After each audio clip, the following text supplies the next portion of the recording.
distance drivers are super sensitive on the nose angle. So when I'm throwing nose and I don't want them to kind of rise up nose, I really feel like I'm throwing them into the ground. Nose, you can have that nose up, you can have that nose down. Ideal for disc golf is nose down. That's going to get that disc naturally wanting to rise up. So if you ever notice when you play, definitely newer players, the first shot is always just straight up in the air.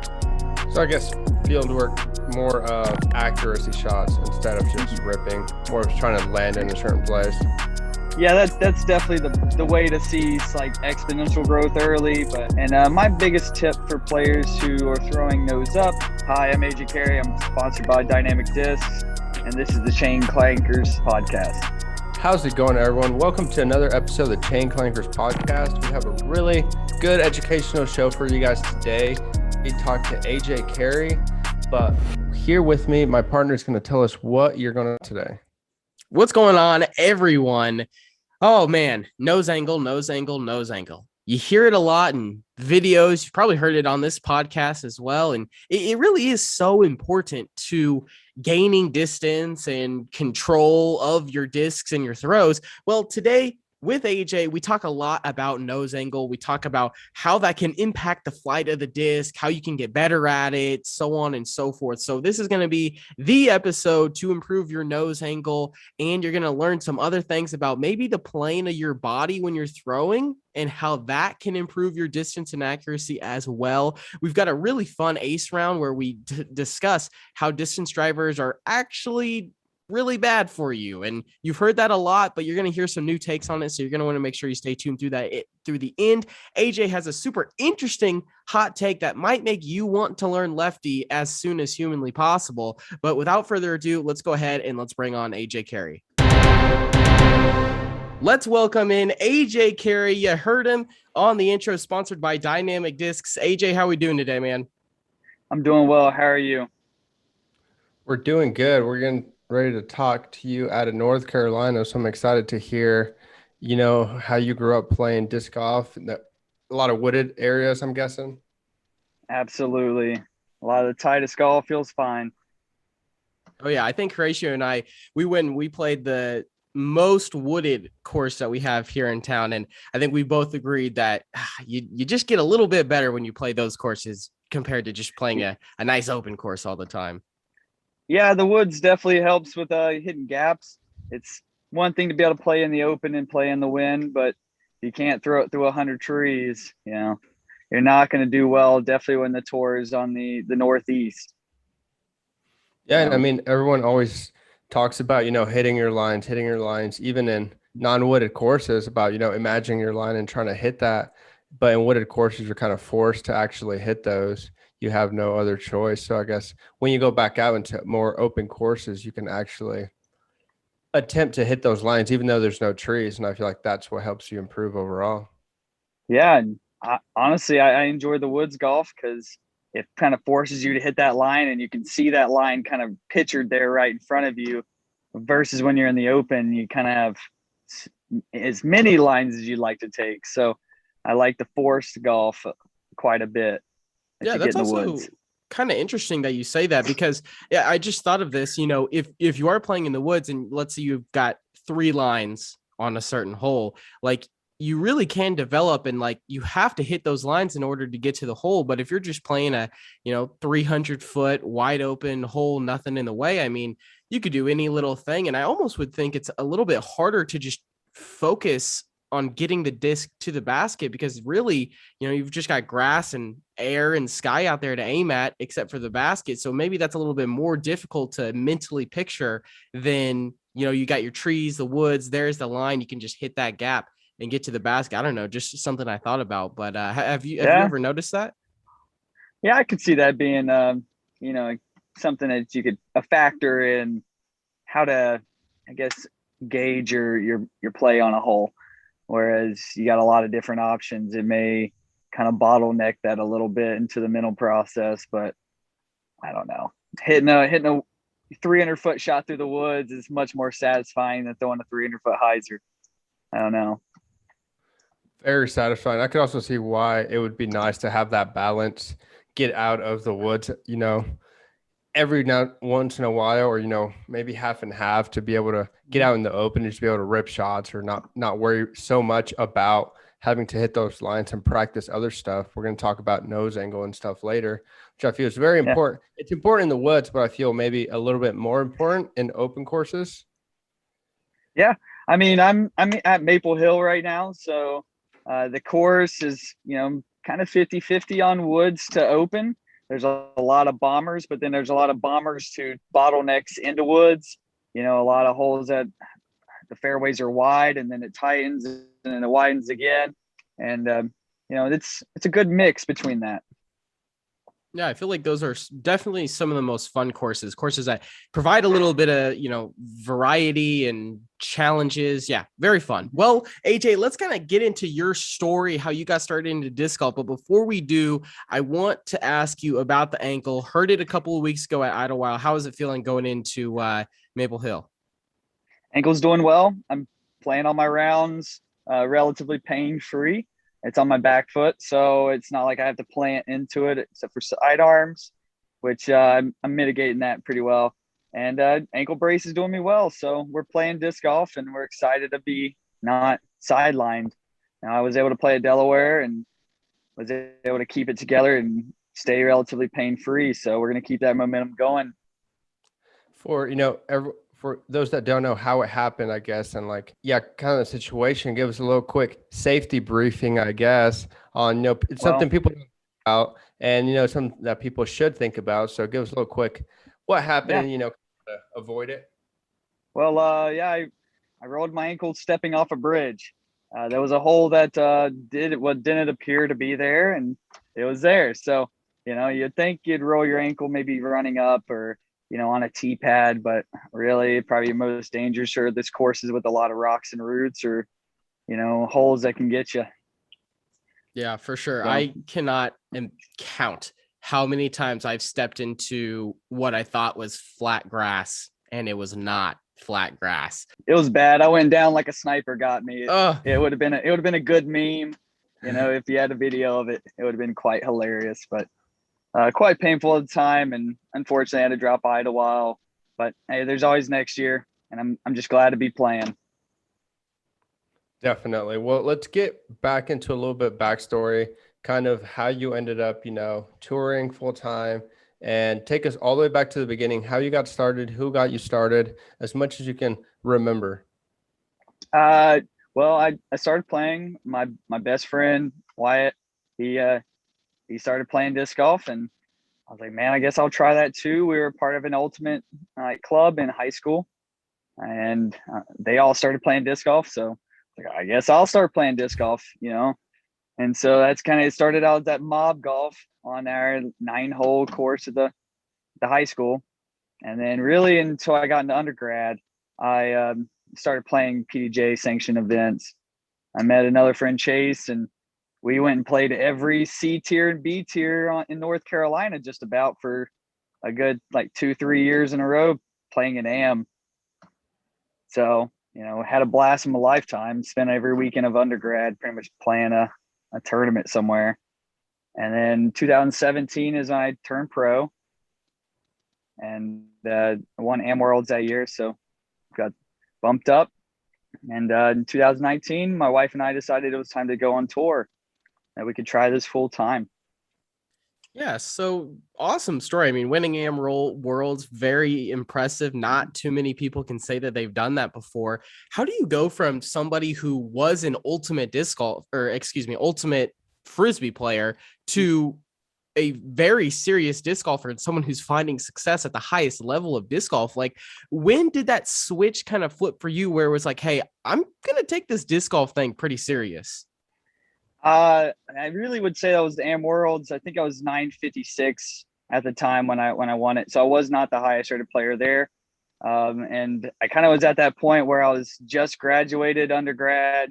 I just got this dream job working at Innova Disc Golf in Rock Hill, South Carolina. I was just a weekend at this time. And, I was really at that point. I was like, all right, starting to put the disc golf in the back burner, look at switching, looking to the real world. And then winning that event was okay, no, maybe I can do more than this. Maybe I can try the pro, whether it's just playing C tiers on the weekends, just the start of it. And so as I saw it becoming, a little bit more and more successful, that's when we made the leap in 2019. I think I was in the 990s and my wife was almost 900 rated. And it was like, we saved up a lot of money and bought a van and converted it. We're like, well, if we're going to do it, we're going to do it when we're young. Figured we might as well make the leap of faith. And we did. And well, we're still on it. How long did it take you guys to get kind of used to, get routines and learn? Because going on tour is one thing, but then like van lifing is a completely other thing. Like it's a whole different life. Oh, we live a gypsy lifestyle. It's like what we joke to call it, maybe a more appropriate term is nomad. We like to, like from literally February to October, we're in the van, 50-50 between whether we're staying in the van or we're staying like at a host house. But it's a wild ride. We play a tournament just about every weekend. We've had maybe 3 weekends off, and that's because we had to drop one. It could be a hustle, but it's the hustle that we love. We get to see a new place every week. Yeah, definitely a cool lifestyle. Talk to me a little bit about how you can keep your body healthy playing every single day, dang near. I played one tournament, like 3 rounds in 2 days, and my body was hurting for like a week. How are you guys able to play so much and just still be able to give it 100% every weekend? There's definitely, we have to force ourselves to take days off. I mean, some people don't take any days off. I might play for 20 days or 20 plus days until I get a day off of no play. But you get used to it when you play every single day, and you sometimes play like a round with multiple reps. You might throw 3 tee shots and play out from those. So you get a lot of reps in, and you just got to keep stretching out, and eventually your body gets used to it. Sometimes you play a really long course, like the courses that push the 10,000 plus feet. You definitely feel it after a week of that. I think a lot of times, people think about pros or like you guys on tour, they maybe think about, their local pros who play tournaments here every once in a while and practice and whatnot. But like the pros on tour, like that's kind of like the elite of pros. Like it's no different, like NBA players, baseball players, like the pro level, like that's your career. It's your main priority. Like you almost have no choice but to play every day. So like you were saying, you get used to it for sure. You get used to it, but are there stuff that you do to take care of yourself? Routines that you have? Yeah, definitely. We have stretching routines and like routines to warm up properly and not going full blast into it off the first tee. Give yourself time to wake up. But on top of that, I give myself, at least like an hour of like some physical movement before I go out and just straight up play. So at least I'm getting warmed up efficiently and not tightening up right before I play. But stretching is definitely key. You got to stay like a rubber band. So I know that you guys are, practicing all these really cool courses throughout the season on the Pro Tour. Talk to me a little bit about when you were coming up through disc golf and through Am Worlds and so on and so forth. Like, what did your practice schedule kind of look like? Because I feel like those who really do take disc golf seriously take the next step. Maybe they're doing a little something different when they're practicing disc golf, be it field work or on the course. Was there anything that you were doing different back then that maybe most people aren't doing, or any kind of tips you have for practicing? I'd say putting like a madman on practice. Just putt all the time. Really buckling down the 25 footers and getting to where those are automatic is like key to instant success pretty early. And then also, I spent a lot of time doing field work. A lot of this field work was done while I was in undergrad, and I had a lot of time outside of class and homework. So I would just literally go in the field, and most of it was chucking, throwing as hard as I could, or just blasting on shots. Very little of it was probably efficient at the time, So if I was to say if I'd go back over, if I'd give any advice on that, it's, put some cones out, throw some cones, do some accuracy. If there's soccer fields, throw the soccer goals. But I spent too much time out chucking, early on. So I probably had thousands of hours of just ripping the disc as far as I could, just because that's what everybody wants to do. But when it really became more successful in the field work is whenever I brought the cones out, or I went to the wide open hole at the course and just threw to the basket, or forced myself to hit lines. So I guess field work, more of accuracy shots instead of just ripping, more of trying to land in a certain place. Yeah, that's definitely the way to see like exponential growth early, but take it from me, ripping in the field doesn't, besides helping you get that extra length and watching how the disc fly, that's not the only thing you should do. But field work always seems to end up that way. Let's talk a little bit about your sponsor, Dynamic Discs, picking you up this year. How have they supported you in 2021? In 2021, they helped me with our expenses, and I've had a Tour Series disc this year with the Lucid X Evader. I have my stamped at our fundraiser, and we also have the Carey Van fundraiser discs. And unfortunately, I don't have one right in front of me, but it's our van and spelled out Carey Van, and we've had quite a bit of discs printed with that stamp on that, and that helps go to support our tour as well.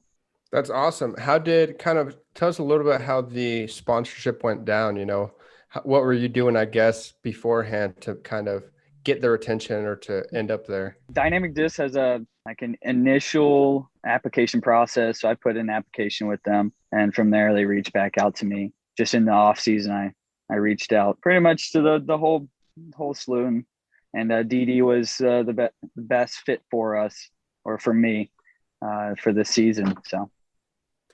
Do you see yourself trying to be with DD for 2022 and beyond? Yeah, absolutely. I could see with and more collaborations going on. I'd like to see where I could go with Dynamic Disc. Were you already throwing all dynamic before, or did you kind of have to change up your bag going?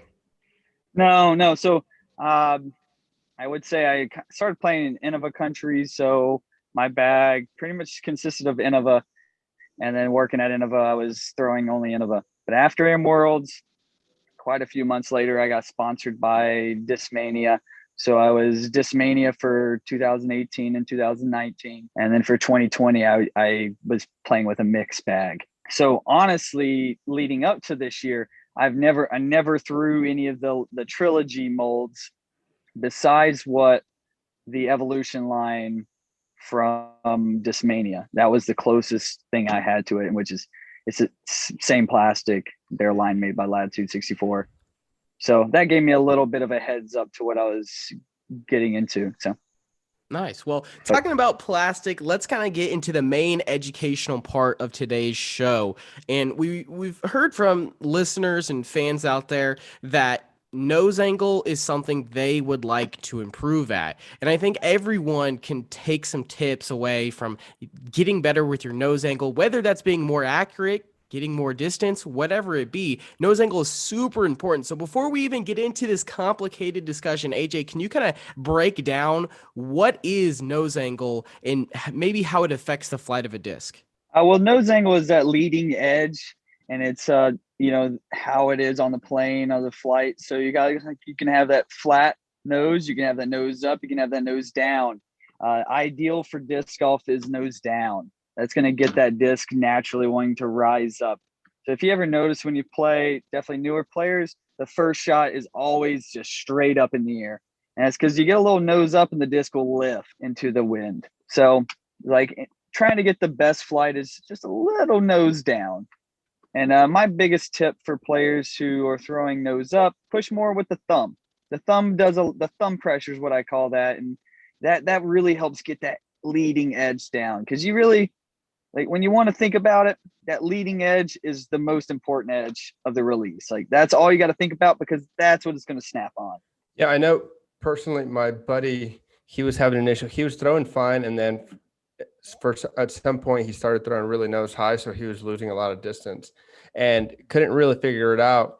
And it turned out to be, it was the way that he was holding the disc. He was kind of holding it way too tucked into his hand, and almost gripping it too hard, and his thumb was way too wide. And so it wouldn't allow him, it wasn't naturally feeling for him to kind of push that thumb like you're talking about. So what he did was move his thumb over closer to the rim and kind of take the disc out a little bit, not quite all the way tucked in, to where it was more natural. His wrist, he was able to push it down in a much more smooth motion. So before it was forced. So he would have to be like constantly be pushing down, and it was tiring him. So I know for him, that was a quick, easy fix, was just how he was holding the disc. But I guess when we're talking about kind of more advanced players, people that have been playing longer and they're throwing more straight, but they're still getting kind of nose high, probably natural to you. But are there some things that you think about when you're throwing to kind of control that nose angle?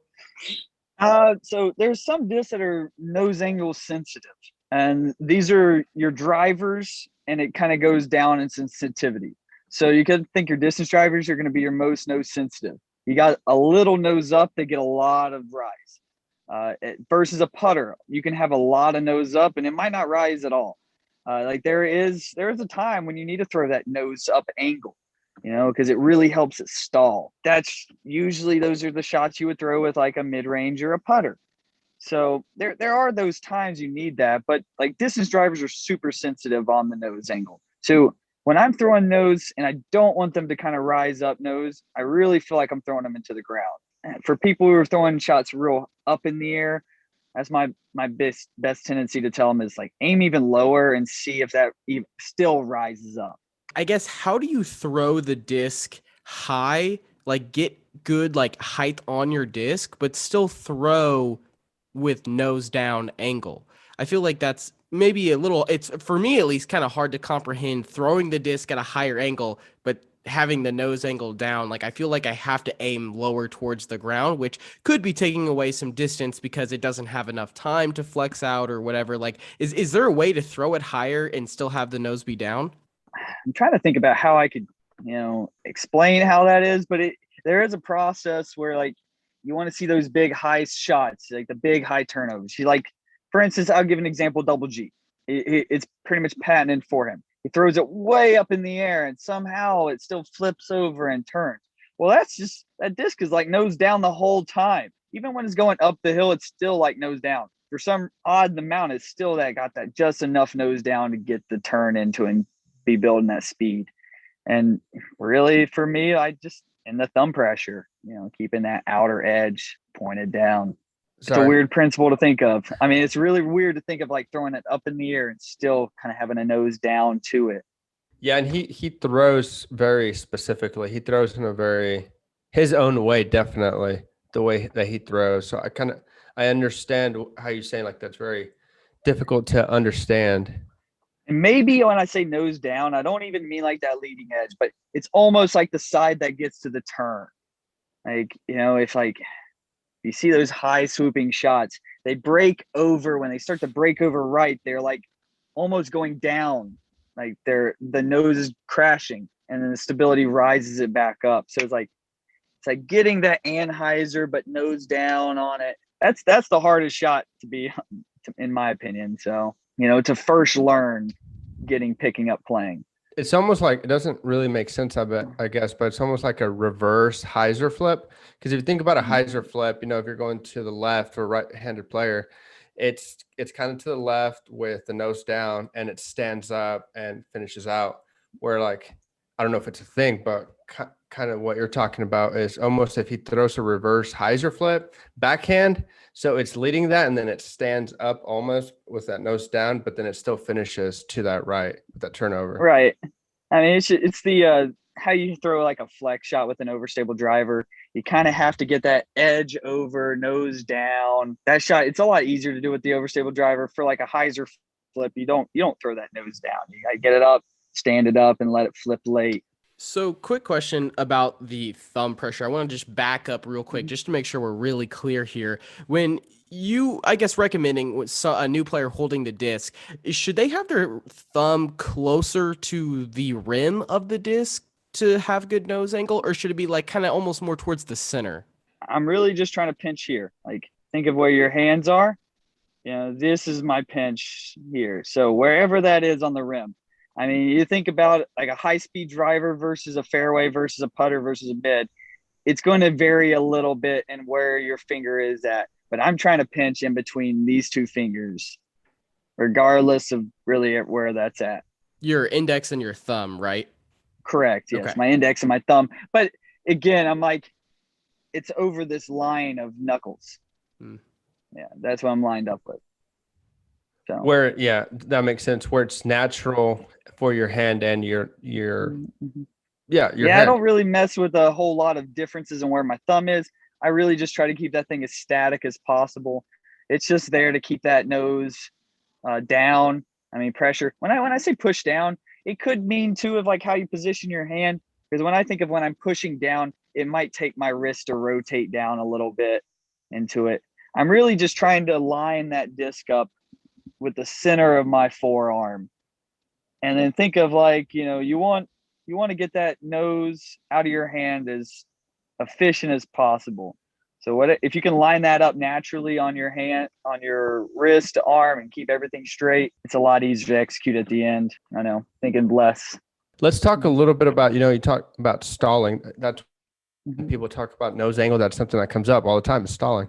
Why wouldn't you just throw something slower right at the basket or something like that, or something go disc down, as opposed to throwing something that has to stall? What's the benefit of that, and when would you use that during a match?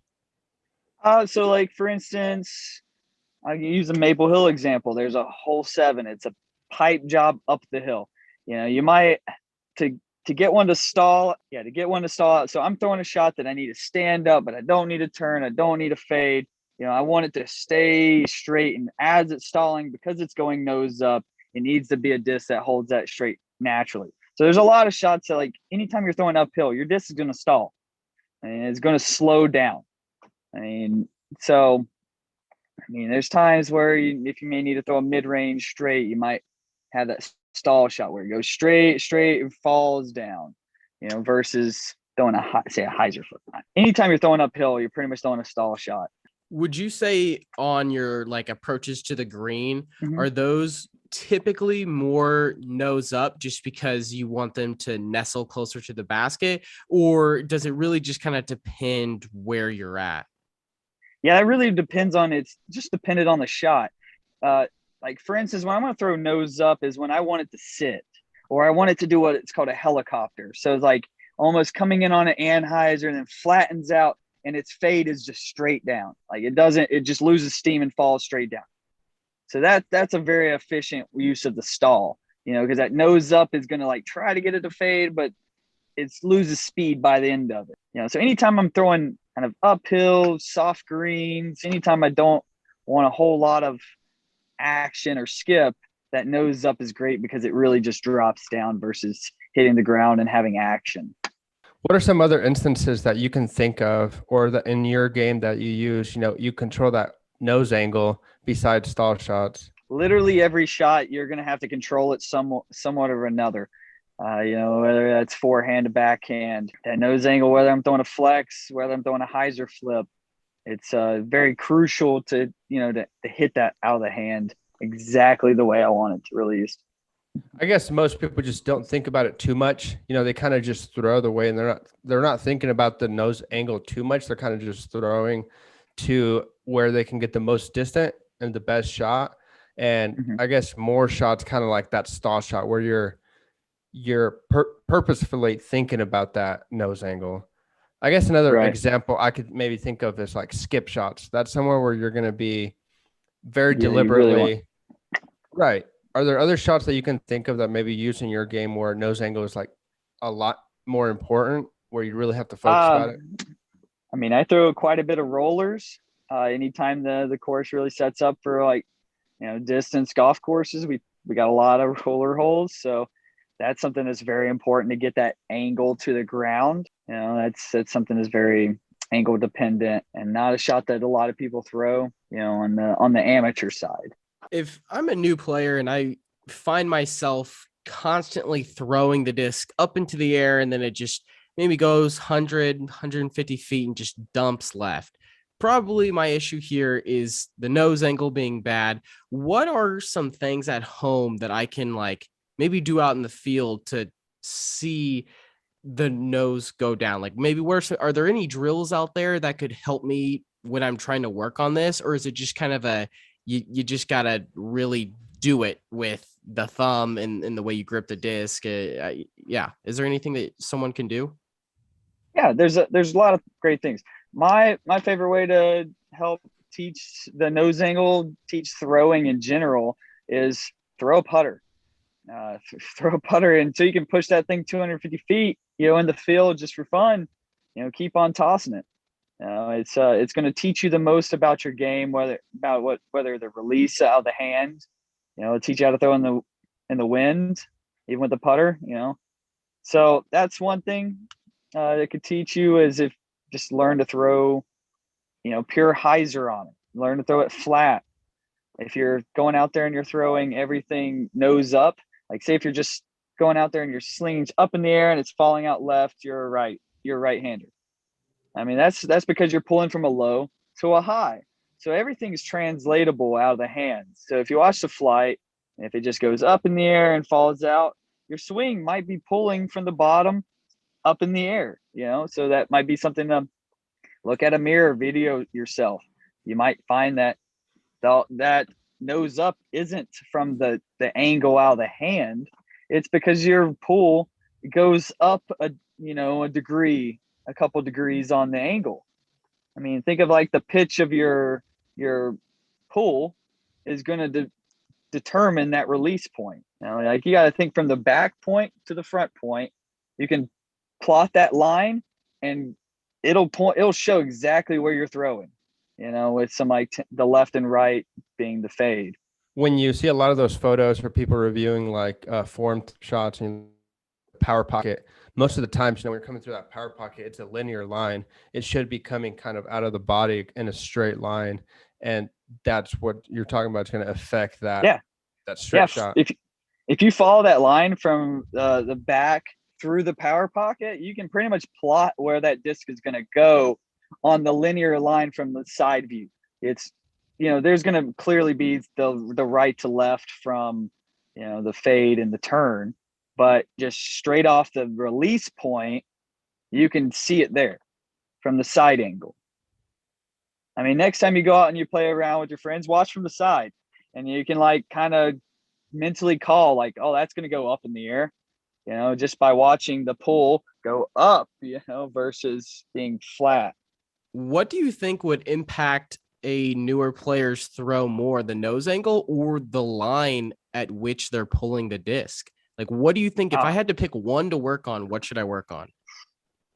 I mean, that's a both, but really the line you pull the disc on is probably the most important, because that supersedes like the release angle, because like the release angle is something you're going to pick up, but having that straight pull, if you think of you're pulling the disc parallel to your body and outside of the body is really how you pull it. You don't pull, you say pull across your chest, but it's off of your chest and off the whole time from the back to the front. It's not like you reach behind your body because that's rounding. You reach out and then you pull through. So like just having that clean straight out and through, more important to me. You can take a putter and you can pure, a nose up putter shot for all I care, from after that.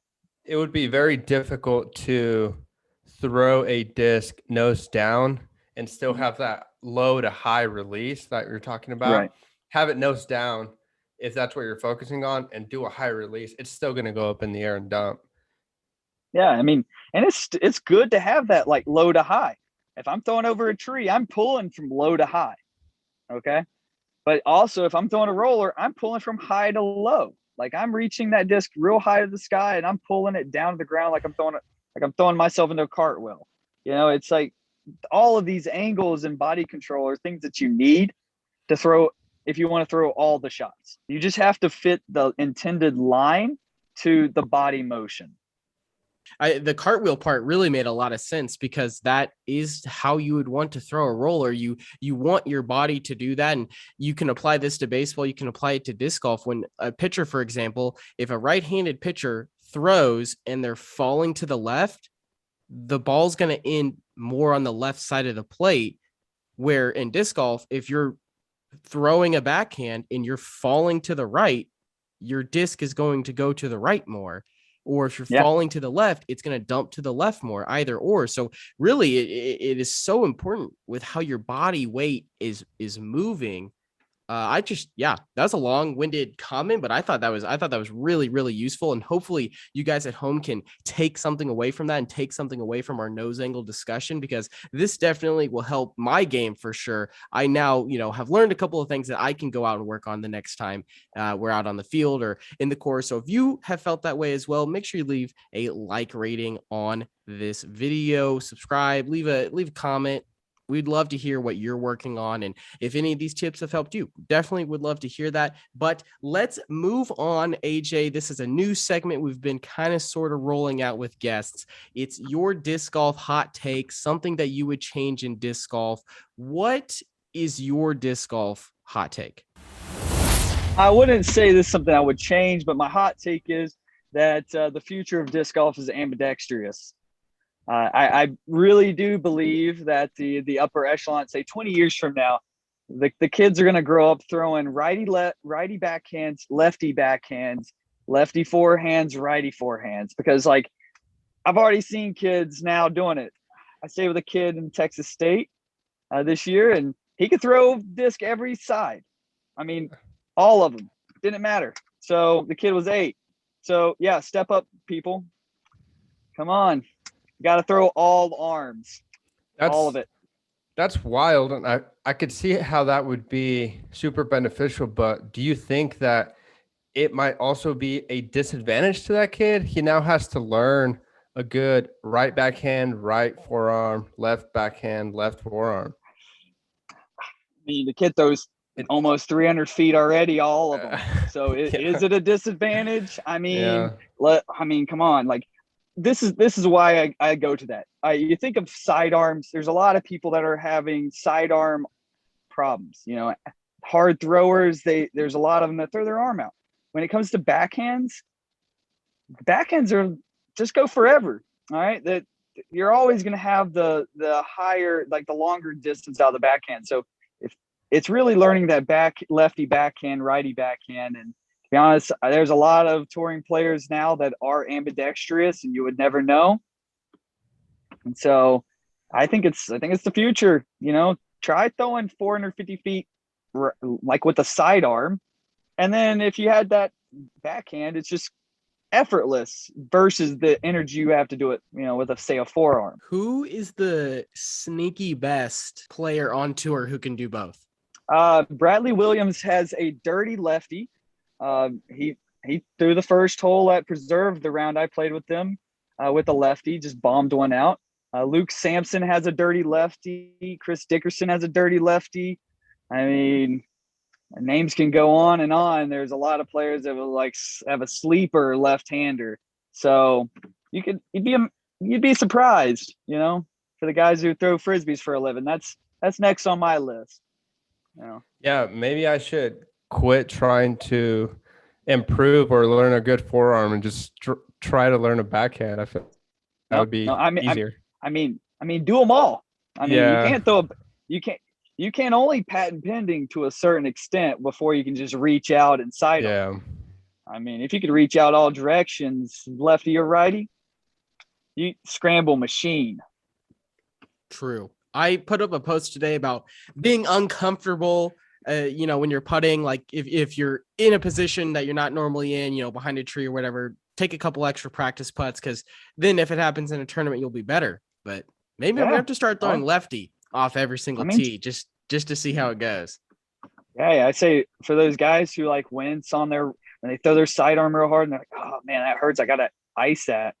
I'm like, might as well just learn the lefty, because you're probably not going to have to ice it. You can use more body out of it. It's mechanically more sound. Just thinking about learning the X step and doing that just sounds so frustrating. Oh, See this, yeah, it's frustrating. I'm trying it too, and it's like standstill only. But if you can do it, but I say it's the future of the game. Like 20 years from now, it's the kids, like the kid I say with, I referenced earlier, he learned it just instantly because he's a kid. Yeah. So if, in young adolescents, those are the ones that pick it up, and then it becomes a standard. No, I get it. Yeah, they have no bad habits. They have no muscle memory, nothing. My nephew, he is 5, and he likes playing disc golf. And I don't know when he decides, but I'll throw the disc to him and we'll play or whatever. And I guess just depending on where the basket is, he'll decide what arm to use. But like, I don't tell him to throw with whichever one. Whichever one he picks it up with almost, and that's what he throws with. But he's not even thinking about it, but he throws with both. Yeah, that's what I'm saying. You start out like that, doesn't matter. I mean, then you learn them, you pick it up from the start. It's like, I think that will be eventually a part of it. Like, it's just going to be like, well, you don't throw with both hands. Why? It's like the conversation now of people saying, you don't have a sidearm? Like, how do you play disc golf without a sidearm? 20 years ago, hardly anybody had a sidearm. That's a really good point. I think we're going to look back at this episode, and this is going to be what sparked the change. And all the kids are going to learn lefties and righties, and it's Horatio. We're going to have no chance out there, man. We're going to be two old dudes who we don't have a chance now. Play disc golf. Oh goodness! I hope I'm masters by that point. Yeah, ain't that the truth? All right, Horatio, take us into the ace round. Yep. So these are the same 5 questions we ask everyone we have on. It's just questions to kind of get into your head and help the listeners. Some quick tips, something, if they take anything away, to take something away from these 5 questions. The first question we have is, you're taking out a buddy or just get their first set of discs. What putter, mid, and driver do you recommend them by? All right. So first time playing, we're going to give them 1 putter, probably 2 putters, maybe 3 putters. But maybe a mid-range in there, but driver, no chance. It's just, unless they're coming out with like a ultimate background, or it's just instant pick it up and throw it a mile. We've all seen those guys. You probably should be learning the putter and mid-range, because at the most they're going to be able to top out the disc anyway. It's probably going to be under that distance that the disc is even designed for. Because we got to remember, putters, when they first were made, they were designed to go over 300 feet. That was the driver. You learn to throw that putter, 250, 275. That mid-range is going to instantly go 330. If you can do that with the mid-range, then the driver is going to be easy too. It's those stepping stones of, you have to be able to get the disc up to speed before you can upgrade.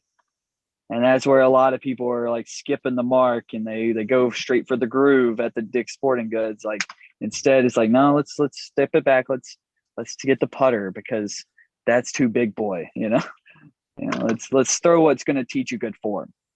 Yeah. So. That's such a good shout. I mean, we've heard that from a ton of other pros on the show, but I recently just had one of my buddies who, he came up, played for the first time, pretty much ever. He'd played one other time, but it had been a couple of years, and he kept trying to throw the old 11-speed distance driver that he got from Dick's. I was like, man, come on, dog, just throw your putter. I'm telling you, it's gonna go better. And couldn't quite get through to him, but maybe in the future we'll be able to. Maybe I'll have him listen to what you just said.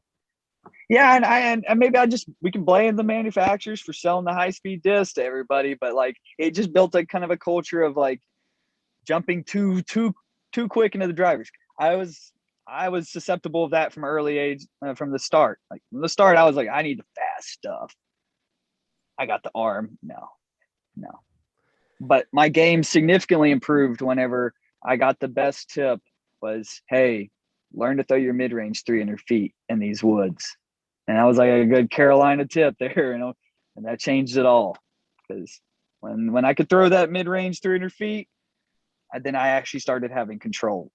It makes sense, but people still don't believe it. People still go out and do it. If people thought about speeds instead of speeds, if they thought about speeds as like weights, like, you wouldn't go to the gym. If you've never worked out in your life, you're picking up weightlifting, you wouldn't go and put 200 pounds on the bench. Some people might get lucky and be able to do a couple reps, but your average person is not going to be able to bench 200 pounds, let alone, 250 or whatever. You would start Right. with low weight. You would learn that muscle memory. You would get the reps in, and eventually you would slowly start working yourself up once you got good form so you didn't hurt yourself. And if people thought about discs in that respect, it's more like weights, then maybe, maybe they would believe it. But, a workout that I do is when I go warm up, or it's instead of field work, I go to the course and I do a round of like 5 different holes, and I start with putters. And then the next round I do mids, and then eventually like the third or fourth round, then I'm at fairways and drivers, and it feels so much easier. And I'm almost overshooting the holes because I start with those slower speed discs, and it's just easier. I don't know, but hopefully people believe it and start doing it. Yeah. I mean, it helps significantly in the game when you just start really learn those slow speed discs. Yeah. One last comment I have before I move on to the next question is I almost want to blame ball golf for this, because when in ball golf do you drive off the tee with a putter? You never do. You don't. So everyone, newer people into the game are going to be like, oh, well, I have to use the driver because it's like ball golf. It's not like ball golf. Yeah. And we got to remember that our roots of our game, is not like golf. Golf, I don't know. I'm not sure on the history, but I don't think they just played with one club from the start. Maybe they did, but disc golf, you played with one club. I mean, I don't know, in the late 80s, early 90s, the disc really grew in speed. So every year they were putting out something faster and faster. So when the AVR first came out, that was the big distance driver. Like that was what was going far. So we got to like check on that and just kind of look back and say, all right, if the likes of Harold Duvall can throw a 150 AVR 350 feet, and that's a crush. I think any other players can get that same disc pretty far too. There were guys playing. You got to think of like in the 90s, you play out where you are in Kansas. Try playing some of those golf courses with only your putter. I just think that's what the guys who first started did. Maybe they didn't play from the gold tees, but those 250 to 350, they're playing all that with putter. Yeah. It's okay. I'm not on the gold tees, so I don't even know. Yeah. So yeah. I mean, that's how the game started. It was like with those slow speed discs. So I like to take it back to that. Yeah, for sure. Great discussion here. Let's get on to the second question now here. Number 2, what is your favorite course you have played and one course you would love to play? I really would love to play the Beast, but I don't think that course is ever going to be back. That's in Nokia, Finland. But my favorite course that I've ever played, that's a hard one because I really like Maple. I really like Brewster. I mean, this Northeast is such a hard stretch, but I would probably say Maple right now is on the top of my list it's like the pinnacle on epic courses. Got to give a notable shout outs to the Milos. They're both sick. Northeast and Pacific Northwest golf is like nothing else. Yeah, some of those courses look beautiful. They're definitely like, if you're into disc golf, it's like destination golf, kind of, where you can play a trip and go out to. Oh, yeah. And there's destination golf everywhere. It's really hard to say what my favorite course is because there are so many top-notch golf courses. And on the Pro Tour, there really isn't a bad one. Yeah, I'm excited. I don't know if you've seen the video that Simon Lizotte did with Eagle, but played that course that they are designing. They're supposed to be like one of the most beautiful courses, ever made. It's got a bunch of like animal statues, and I'm excited because that one is going to be, I believe it's in Missouri. So like, it's not too far Eagles from Crossing. Us, so it'll be kind of Midwest. Is this Eagles Crossing? Yeah, I think so. Yeah. So that course is already in the ground. I'm pretty sure that was designed by Dave McCormick of Gateway. Mm-hmm. And that one is what many people say to be the hardest disc golf they've ever played. but Northwood Blacks might be that competitor between the hardest. Those two might be fighting for the hardest disc golf in the world. Yeah. I think it's courses are going to just continue to get harder and harder to keep up with the level of athletes. But next question we got here is one tip you would give yourself when you just started playing disc golf, taking it seriously. One tip I'd give myself. You're going to miss, so it's okay. That's a tip, like just getting over the misses. I mean, it happens, when I just started learning to aim where the miss was more forgiving. It helped with my game. Another thing that helped was just literally laying up at the amateur side. It was hard to lay up a 45 footer, but if you have a problem with 3 putts, you might want to. Yeah. And yeah, those are my 2 biggest ones. For just amateurs wanting to try to get up to the next level is you don't have to make every putt. You don't have to be Superman. Sometimes just getting up and down is enough. True. We have seen plenty of people win by just scoring par. So definitely something to go out there and go do. 4th question we've got for you here. What is your favorite memory playing disc golf? My favorite memory playing disc golf was let's think it was 2019. USCDC. It was my first ever US championship. And I aced hole 1, and it was sick. It was my first ever championship. Wow. And I got the ace on it. Is there a different feeling from a tournament ace than a practice, just casual ace? I mean, tournament ace was sick. Was that 2018 or 19? It might have been 2018. I think it was 2019. I don't know. It was my first US championship. I think it was, it was 18. Yeah. But yeah, the getting an ace in your first ever throw of the US championship, in your first ever US championship, that was just the special thing. And at that time, I was the first person to do that until Nick Newton aced. Then did it the year after, to join the club. But tournament ace is so much cooler. If it's your first shot, whether or not, it's a short hole or not, it's cool to see it in tournament. We had a long debate about this, and I'm not going to get into it, but my argument was that there are not real aces, but they're more really, really nice aces. I would consider that, on top of the charts to what an ace is compared to you out doing just a practice round by yourself, throwing 10 shots at a basket and acing 1. Yeah. I mean, I didn't really try to ace, say that ace. I literally threw it 10 feet short and it skipped up in. I was the second tee time of the day. I think I was on the card after King Climo, and it was super early, and I hit the ground, and it the dew skipped it up and it skipped right into the middle. So it was I was literally doing my best to try to lay up short, put it short, not try to go long, and cash it out. So it was that was sick. It wasn't I was trying. It was just a bonus. It was just hey, boom, skip up. Here you go. You take the 1. Here's Kenny on the green to give you a high five. I was King Climo daps me up for getting an ace. I'm let's go. That's probably what made it, extra special too. It was just who gets dapped up on the champ, literally just gets to watch your ace because he just finished the hole. It was cool. Did he sign your disc? Do you do that? No, I didn't. I didn't have anybody sign my disc. We just kept going. Yeah. I should have, but again, you're nobody's asking the champ to sign his disc.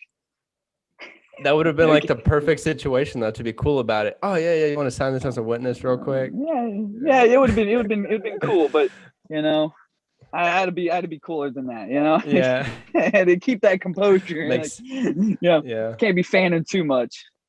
That's true.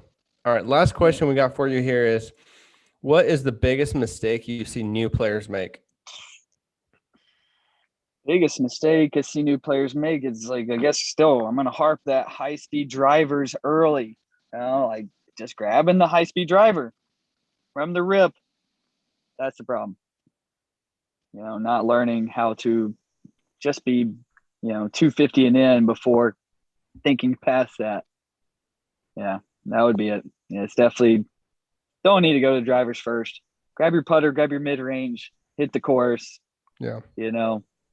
Graduate. I like that. AJ, this has been a super fun episode. So glad to have you on. Where can the people connect with you on social media? I'm on Instagram at the real AJ Carey. That's Carey. And you can find me on Facebook as well. I got a page there.